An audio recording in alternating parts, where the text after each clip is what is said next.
Hello. Let me start by giving you an introduction to my speech. I'm going to talk about Friday the 13th and why it's considered to be unlucky. There are some terms that you'll need. The first one is DIY, or do it yourself. I'm going to refer to Adam and Eve and Cain and Abel. I'll also mention King Philip IV of France and the Knights Templar.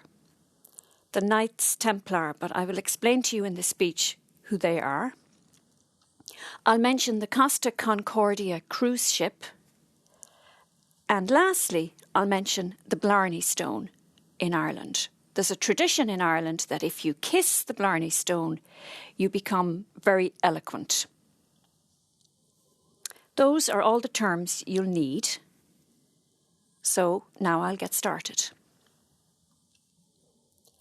Ladies and gentlemen, a few weeks ago, I took Friday off. It was Friday the 13th, as it happens, but I didn't give it a moment's thought. I had a few things around the house that needed to be done, and I wasn't able to do them myself. I'm afraid I'm neither interested nor talented when it comes to DIY. I needed a handyman, so I decided to ring a friend to ask her if she knew of any reliable handyman. When I told my friend I needed a handyman for Friday the 13th, she was horrified. She told me I was crazy to think about having any work done in the house on Friday the 13th, because it's unlucky. I was astounded.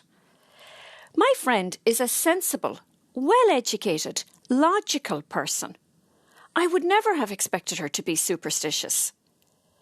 Yet here she was, openly admitting that she believed that Friday the 13th was unlucky. I wondered why any sensible, well-educated, logical person would believe such a thing, and I decided therefore to do some research on Friday the 13th. Why is it considered to be unlucky? Obviously, there are two elements here, Friday and the 13th. I'm going to start with the 13th. Why is this number considered to be bad luck? Here's what I found out. In Western cultures, the number 12 is associated with completeness. A day is made up of 2 periods of 12 hours. There are 12 months in the year. There are 12 zodiac signs, 12 days of Christmas. Jesus had 12 apostles. The number 13, then, is considered to be imperfect when compared to 12. There were 13 people at the Last Supper, Jesus and the 12 apostles. The number 13, therefore, became associated with Judas, the betrayer of Christ. This meant that 13 also became associated with imperfection, lack of completeness, with bad luck. It became something to be avoided. There are even some people who are afraid of the number 13. I didn't think it was possible to be afraid of a number, but fear of the number 13 really does exist. These people are so fearful of 13 that they won't ever sit in the 13th row of a plane. They won't set foot on the 13th floor of any building, and they refuse to stay in room 13 of any hotel. It all sounds a bit exhausting and over the top to me, but I have some pretty irrational fears myself, so I'm not going to mock people because of what they're afraid of. I think we've established then that the number 13 is definitely considered to be unlucky. What about Friday? Again, we can look to Western Christian traditions for a possible explanation. Traditionally, Friday was the day Jesus was crucified, Good Friday. Eve is said to have given the apple to Adam on Friday, and Cain is believed to have killed his brother Abel on a Friday. Leaving aside these biblical references, though, there is another possible explanation if we go back to the 14th century.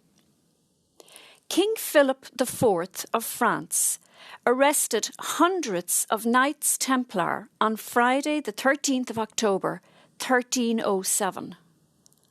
Who were the Knights Templar? They were a powerful religious and military order. King Philip wanted access to their financial resources, so he had hundreds of them arrested, imprisoned, and later executed.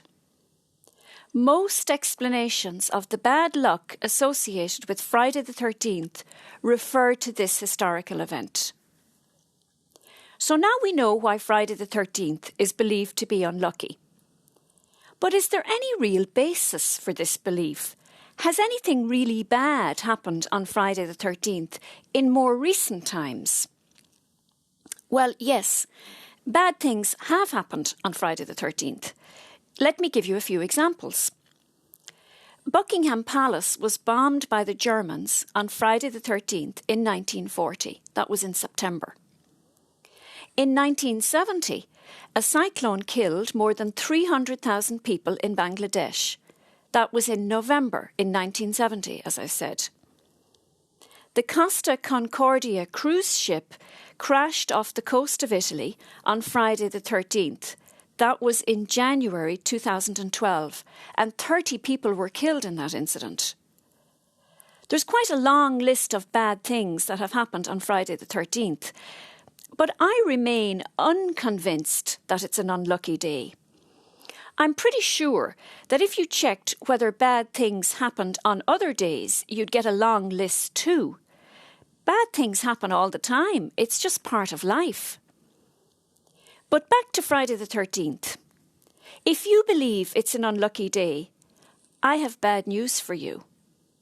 In some countries, there are other dates that are also considered unlucky. The Greeks believe Tuesday the 13th is bad luck. Spanish-speaking countries are also wary of Tuesday the 13th.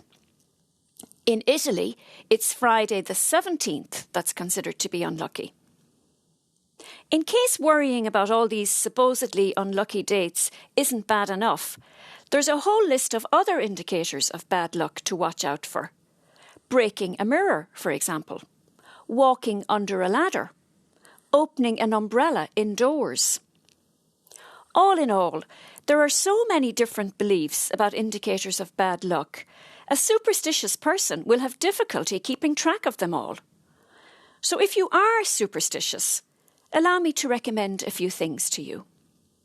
Get yourself a rabbit's foot, believed to be an indicator of good luck. Touch a chimney sweep, also believed to bring good luck. And if all else fails, kiss the Blarney Stone in Ireland. That way, if bad luck does strike, you just might be able to talk yourself out of trouble. Good luck.